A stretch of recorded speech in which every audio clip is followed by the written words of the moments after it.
जय बाबा साईंताज। श्री साईं सच्चरित्र अध्याय 2। ग्रंथ लेखन का ध्येय, कार्यारंभ में असमर्थता और साहस, गर्मागर्म बहस, अर्थपूर्ण उपाधि, हेमांड पंथ, गुरु की आवश्यकता। गत अध्याय में ग्रंथकार ने अपने मौलिक ग्रंथ श्री साईं सच्चरित्र में उन कारणों पर प्रकाश डाला था जिनके द्वारा उन्हें ग्रंथ रचना के कार्य को आरंभ करने की प्रेरणा मिली। अब वे ग्रंथ पठन के योग्य अधिकारियों तथा अन्य विषयों का इस अध्याय में विवेचन करते हैं।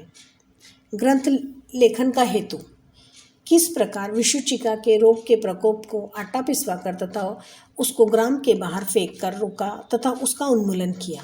बाबा की इस लीला का प्रथम अध्याय में वर्णन किया जा चुका है। मैंने और भी लीलाएं सुनी हैं जिनसे मेरे हृदय को अति आनंद हुआ और यही आनंद का स्रोत काव्य रूप में प्रकट हुआ। मैंने यह भी सोचा कि इन महान आश्चर्यजनक लीलाओं का वर्णन बाबा के भक्तों के लिए मनोरंजक एवं शिक्षाप्रद सिद्ध होगा तथा उनके पाप समूल नष्ट हो जाएंगे। इसलिए मैंने बाबा की पवित्र जीवन गाथा और मधुर उपदेशों का लेखन प्रारंभ कर दिया। श्री साईं की जीवनी न तो उलझनपूर्ण ही है और न ही संकीर्ण ही है, वरन सत्य और आध्यात्मिक मार्ग का वास्तविक दिग्दर्शन कराती है। कार्य आरंभ करने में असमर्थता और साहस। श्री हेमांड पंत को यह विचार आया कि मैं इस कार्य के लिए उपयुक्त पात्र नहीं हूँ। मैं तो अपने परम मित्र की जीवनी से भी भली भांति परिचित नहीं हूँ और न ही अपनी प्रकृति से।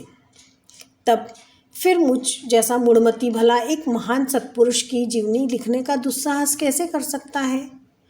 अवतारों की प्रवृत्ति के वर्णन में वेद भी अपनी असमर्थता प्रकट करते हैं। किसी संत का चरित्र समझने के लिए स्वयं को पहले संत होना नितांत आवश्यक है। फिर मैं तो उनका गुणगान करने के सर्वथा अयोग्य ही हूँ। संत की जीवनी लिखने में एक महान साहस की आवश्यकता है और कहीं ऐसा न हो कि 4 लोगों के समक्ष हास्य का पात्र बनना पड़े। इसलिए श्री साईं बाबा की कृपा प्राप्त करने के लिए मैं ईश्वर से प्रार्थना करने लगा। महाराष्ट्र के संत श्रेष्ठ श्री ज्ञानेश्वर महाराज का कथन है कि संत चरित्र के रचयिता से परमात्मा अति प्रसन्न होता है। तुलसीदास ने भी कहा है कि साधु चरित्र शुभ सरिस कपासु, नीरस विसद गुणमय फल जासु, जो सही दुख पर छिद्र दुरावा, वंदनीय जेहि जग जासा जस पावा। भक्तों को भी संतों की सेवा करने की इच्छा बनी रहती है। संतों की कार्य पूर्ण करा लेने की प्रणाली भी विचित्र ही है। यथार्थ प्रेरणा तो संत ही किया करते हैं, भक्त तो निमित्त मात्र या कहिए कार्यपूर्ति के लिए एक यंत्र मात्र है। उदाहरणार्थ, सन 1700 में कवि महीपति को संत चरित्र लेखन की प्रेरणा हुई। संतों ने अंत प्रेरणा पैदा की और कार्य पूर्ण हो गया। इसी प्रकार 1800 में श्री दासगणु की सेवा स्वीकार हुई। महीपति ने 4 काव्य रचे, भक्त विजय, संत विजय, भक्त लीलामृत और संत लीलामृत, और दासगणु ने केवल 2 भक्त लीलामृत और संत कथामृत, जिसमें आधुनिक संतों के चरित्रों का वर्णन है। भक्त लीलामृत के अध्याय 31, 32 और 33 तथा संत कथामृत के 57वें अध्याय में श्री साईं बाबा की मधुर जीवनी तथा अमूल्य उपदेशों का वर्णन सुंदर एवं रोचक ढंग से किया गया है। इनका उद्धरण श्री साईं लीला पत्रिका के अंक 11, 12 और 17 में दिया गया है। पाठकों से इनके पठन का अनुरोध है।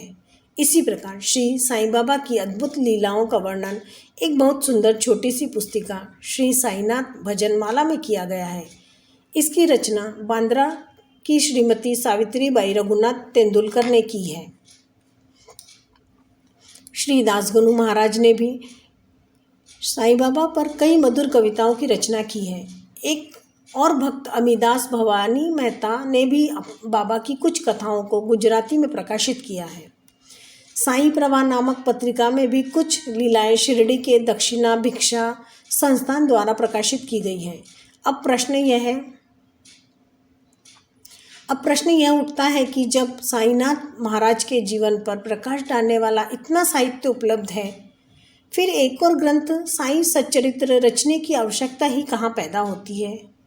इसका उत्तर केवल यही है कि श्री साईं बाबा की जीवनी सागर के सदृश अगाध, विस्तृत और यथार्थ है। यदि उसमें गहरा गोता लगाया जाए तो ज्ञान और भक्ति रूपी अमूल्य रत्नों को सहज ही प्राप्ति हो सकेगी, जिनसे मुमुक्षुओं को बहुत लाभ होगा।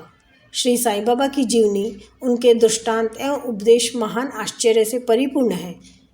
दुख और दुर्भाग्यग्रस्त मानव को इनसे शांति और सुख प्राप्त होगा तथा लोक व परलोक में श्रेयस की प्राप्ति होगी। यदि श्री साईं बाबा के उपदेशों का, जो कि वैदिक शिक्षा के समान ही मनोरंजन और शिक्षाप्रद है, ध्यानपूर्वक श्रवण एवं मनन किया जाए तो भक्तों को अपने मनोवांछित फल की प्राप्ति हो जाएगी, अर्थात ब्रह्म से अभिन्नता, अष्टांग योग की सिद्ध और समाधि आनंद आदि की प्राप्ति सरलता से हो जाएगी। यह सोचकर ही मैंने चरित्र की कथाओं को संकलित करना प्रारंभ कर दिया। साथ ही यह विचार भी आया कि मेरे लिए सबसे उत्तम साधना भी केवल यही है। जो भोले भाले प्राणी श्री साईं बाबा के दर्शनों के लिए अपने नेत्र सफल करने के सौभाग्य से वंचित रहे हैं, उन्हें यह चरित्र अति आनंददायक प्रतीत होगा। अतः मैंने श्री साईं बाबा के उपदेश और दृष्टांतों की खोज प्रारंभ कर दी, जो कि उनकी असीम सहज प्राप्त आत्मानुभूतियों का निचोड़ था। मुझे बाबा ने प्रेरणा दी और मैंने भी अपना अहंकार उनके श्री चरणों पर न्यौछावर कर दिया। मैंने सोचा कि अब मेरा पथ अति सुगम हो गया है और बाबा मुझे यह लोक और परलोक में सुखी बना देंगे। मैं स्वयं बाबा की आज्ञा प्राप्त करने का साहस नहीं कर सकता था। अतः मैंने श्री माधवराव यानी श्यामा से, जो कि बाबा के अंतरंग भक्तों में से थे, इस हेतु प्रार्थना की। उन्होंने इस कार्य के निमित्त श्री साईं बाबा से विनम्र शब्दों में इस प्रकार प्रार्थना की कि ये अन्ना साहेब आपकी जीवनी लिखने के लिए अति उत्सुक हैं, परंतु आप कृपया ऐसा न कहना कि मैं तो एक फ़कीर हूँ तथा मेरी जीवनी लिखने की आवश्यकता ही क्या है। आपकी केवल कृपा और अनुमति से ही ये लेख लिख सकेंगे, अथवा आपके श्री चरणों का पुण्य प्रताप ही इस कार्य को सफल बना देगा। आपकी अनुमति तथा आशीर्वाद के अभाव में कोई भी कार्य यशस्वी नहीं हो सकता। यह प्रार्थना सुनकर बाबा को दया आ गई। उन्होंने आश्वासन और उदी देकर अपना वरद हस्त मेरे मस्तक पर रखा और कहने लगे, इन्हें जीवनी और दृष्टांतों को एकत्रित कर लिपिबद्ध करने दो, मैं इनकी सहायता करूँगा।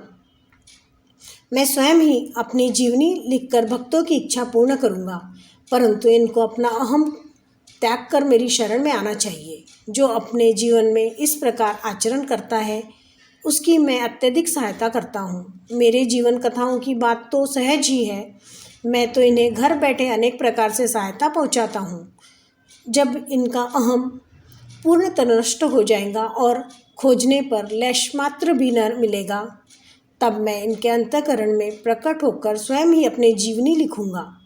मेरे चरित्र और उपदेशों के श्रवण मात्र से ही भक्तों के हृदय में श्रद्धा जागृत होकर सरलतापूर्वक आत्मानुभूति एवं परमानंद की प्राप्ति हो जाएगी। ग्रंथ में अपने मत का प्रतिपादन और दूसरों का खंडन तथा अन्य किसी विषय के पक्ष या विपक्ष में व्यर्थ के वाद विवाद की कुचेष्टा नहीं होनी चाहिए। अर्थपूर्ण उपाधि हेमांड पंत। वाद विवाद शब्द से हमको स्मरण हो आया कि मैंने पाठकों को वचन दिया है कि हेमांड पंत उपाधि किस प्रकार प्राप्त हुई, इसका वर्णन करूँगा। अब मैं उसका वर्णन करता हूँ। श्री काका साहेब दीक्षित व नाना साहेब चांदोरकर मेरे अति घनिष्ठ मित्रों में से थे। उन्होंने मुझसे शिरडी जाकर श्री साईं बाबा के दर्शनों का लाभ उठाने का अनुरोध किया। मैंने उन्हें वचन दिया, परंतु कुछ बाधा आ जाने के कारण मेरी शिरडी यात्रा स्थगित हो गई। मेरे एक घनिष्ठ मित्र का पुत्र लोनावाला में रोगग्रस्त हो गया। उन्होंने सभी संभव आदि भौतिक और आध्यात्मिक उपचार किए, परंतु ऐसे सभी प्रयत्न निष्फल हुए और ज्वर किसी भी प्रकार कम न हुआ। अंत में उन्होंने अपने गुरुदेव को उसके सिरहाने बिठलाया। परंतु परिणाम पूर्ववत ही हुआ। यह घटना देखकर मुझे विचार आया कि जब गुरु एक बालक के प्राणों की भी रक्षा करने में असमर्थ है, तब उनकी उपयोगिता ही क्या है। और जब उनमें कोई सामर्थ्य ही नहीं है, तब फिर शिरडी जाने से क्या प्रयोजन। ऐसा सोचकर मैंने यात्रा स्थगित कर दी। परंतु जो होना है वह तो होकर ही रहेगा, और वह इस प्रकार हुआ। प्रांताधिकारी नाना साहेब चांदोरकर बसई के दौरे पर जा रहे थे। वे ठाणा से दादर पहुँचे तथा बसई जाने वाली गाड़ी की प्रतीक्षा कर रहे थे। उसी समय बांद्रा लोकल आ पहुँची, जिसमें बैठकर वे बांद्रा पहुँचे तथा शिरडी यात्रा स्थगित करने के लिए मुझे आड़े हाथों ले लिया। नाना साहब का तर्क मुझे उचित तथा सुखदायी प्रतीत हुआ, और इसके फलस्वरूप मैंने उसी रात्रि शिरडी जाने का निश्चय किया और सामान बांधकर शिरडी को प्रस्थान कर दिया। मैंने सीधे दादर से वहाँ से मनमाड़ की गाड़ी पकड़ने का कार्यक्रम बनाया। इस निश्चय के अनुसार मैंने दादर जाने वाली गाड़ी के डिब्बे में प्रवेश किया। गाड़ी छूटने ही वाली थी कि इतने में एक यवन मेरे डिब्बे में आया और मेरा सामान देखकर मुझसे मेरा गंतव्य स्थान पूछने लगा। मैंने अपना कार्यक्रम उसे बतला दिया। उसने मुझसे कहा कि मनमाड़ की गाड़ी दादर पर खड़ी नहीं होती, इसलिए सीधे बोरीबंदर से होकर जाओ। यदि यह एक साधारण सी घटना घटित न हुई होती तो मैं अपने कार्यक्रम के अनुसार दूसरे दिन शिरडी न पहुंच सकने के कारण अनेक प्रकार की शंका कुशंकाओं से घिर जाता, परंतु ऐसा होना ही न था। भाग्य ने साथ दिया और दूसरे दिन 9-10 बजे के पूर्व ही मैं शिरडी पहुंच गया। वहाँ यह सन 1910 की बात है, जब प्रवासी भक्तों के ठहरने के लिए साठेवाड़ा ही एकमात्र स्थान था। तांगे से उतरने पर मैं साईं बाबा के दर्शनों के लिए बड़ा लालायित था। उसी समय भक्त प्रवर श्री तात्या साहेब नूलकर मस्जिद से लौट ही रहे थे। उन्होंने बतलाया कि इस समय श्री साईं बाबा मस्जिद की मोड़ पर ही है। अभी केवल उनका प्रारंभिक दर्शन ही कर लो और फिर स्नानादि से निवृत्त होने के पश्चात सुविधा से भेंट करने जाना। ये सुनते ही मैं दौड़कर गया और बाबा की चरण वंदना की। मेरी प्रसन्नता का पारावार न रहा। मुझे क्या नहीं मिल गया था। मेरा शरीर उल्लासित हो गया था। शुभदा और तृष्णा की सुधि जाती रही। जिस क्षण से उनके भव विनाशक चरणों का स्मरण प्राप्त हुआ, मेरे जीवन में एक नूतन आनंद प्रवाह बहने लगा। एक नई उमंग आ गई। उन्होंने मुझे बाबा के दर्शनार्थ प्रेरणा, प्रोत्साहन, सहायता पहुंचाई तथा उनके प्रति मेरा हृदय बारंबार कृतज्ञता अनुभव करने लगा। मैं उनका सदैव के लिए ऋणी हो गया। उनका यह उपकार मैं कभी भूल न सकूँगा। यथार्थ में वे ही मेरे कुटुंबी हैं और उनके ऋण से मैं कभी भी मुक्त न हो सकूँगा। मैं सदा उनका स्मरण कर उन्हें मानसिक प्रणाम किया करता हूँ। जैसा कि मेरे अनुभव में आया कि साईं के दर्शन में ही यह विशेषता है कि विचार परिवर्तन तथा पिछले कर्मों का प्रभाव शीघ्र मंद पड़ने लगता है और क्षणे क्षणे अनासक्ति और सांसारिक भोगों से वैराग्य बढ़ता जाता है। केवल गत जन्मों के अनेक शुभ संस्कार एकत्रित होने पर ही ऐसा दर्शन प्राप्त होना सुलभ हो सकता है।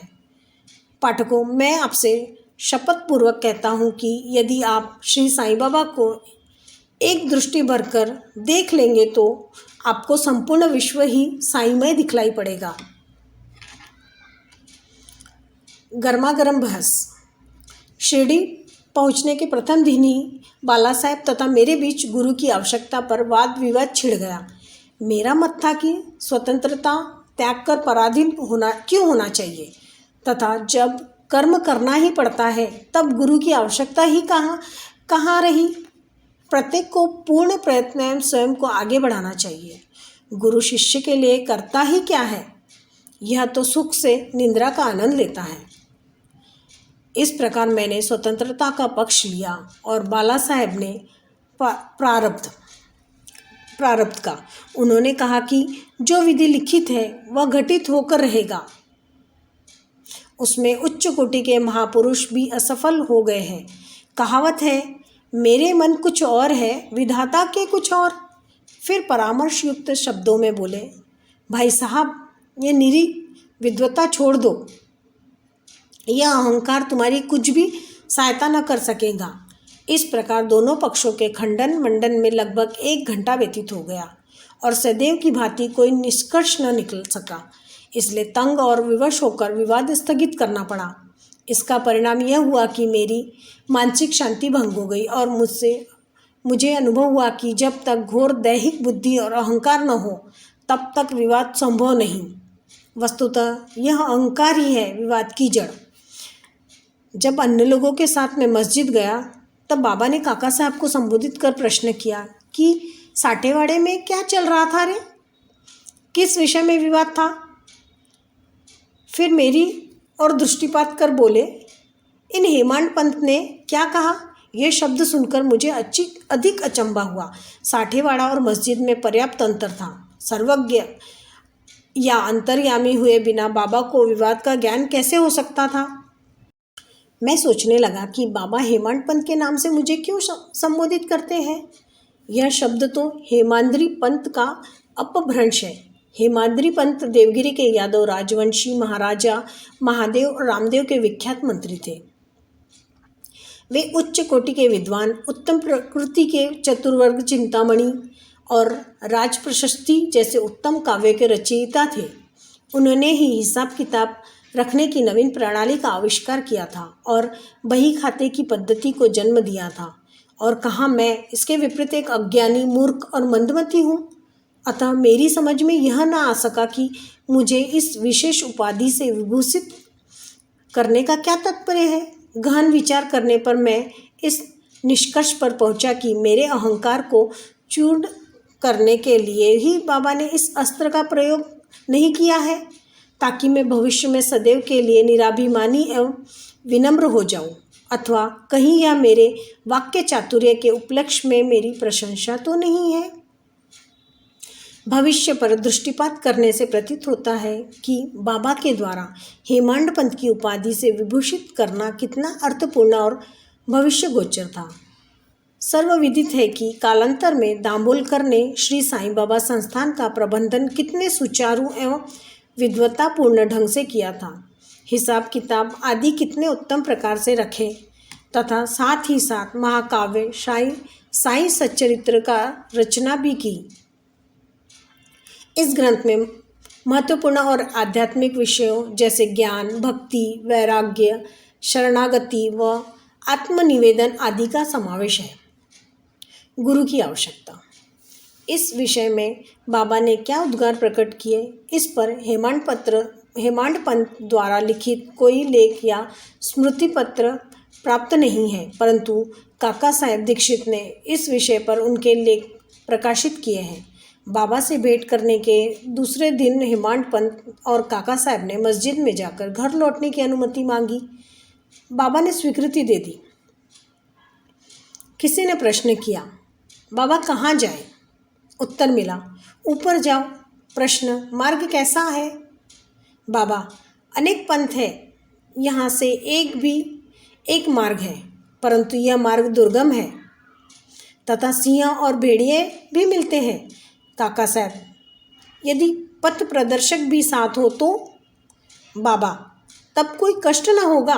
मार्ग प्रदर्शक तुम्हारी सिंह, भेड़िए और खंदकों से रक्षा कर तुम्हें सीधे निर्दिष्ट स्थान पर पहुंचा देगा, परंतु उसके अभाव में जंगल में मार्ग भूलने या गड्ढे में गिर जाने की संभावना है। दाम्बोलकर भी उपयुक्त प्रसंग के अवसर पर वहां उपस्थित थे। उन्होंने सोचा कि जो कुछ बाबा कह रहे हैं वह गुरु की आवश्यकता ही क्यों है। इस प्रश्न का उत्तर है, उन्होंने सदा के लिए मन में यह गांठ बांध ली थी कि अब कभी इस विषय पर वाद विवाद नहीं करेंगे कि स्वतंत्र या परतंत्र व्यक्ति आध्यात्मिक विषयों के लिए कैसा सिद्ध होगा। प्रत्युत्तर इसके विपरीत यथार्थ में परमार्थ लाभ केवल गुरु के उपदेश पालन में ही निहित है। इन उपदेशों का वर्णन मूल काव्य ग्रंथ के इसी अध्याय में किया गया है, जिसमें जिसमें लिखा है कि राम और कृष्ण महान अवतारी होते हुए भी आत्मानुभूति के लिए राम को अपने गुरु वशिष्ठ और कृष्ण को अपने गुरु सांदीपनी की शरण में जाना पड़ा था। इस मार्ग में उन्नति प्राप्त करने के लिए केवल श्रद्धा और धैर्य, ये ही 2 गुण सहायक हैं। श्री सद्गुरु साईनाथम परमस्तु। शुभम भवतु। ओम साई राम।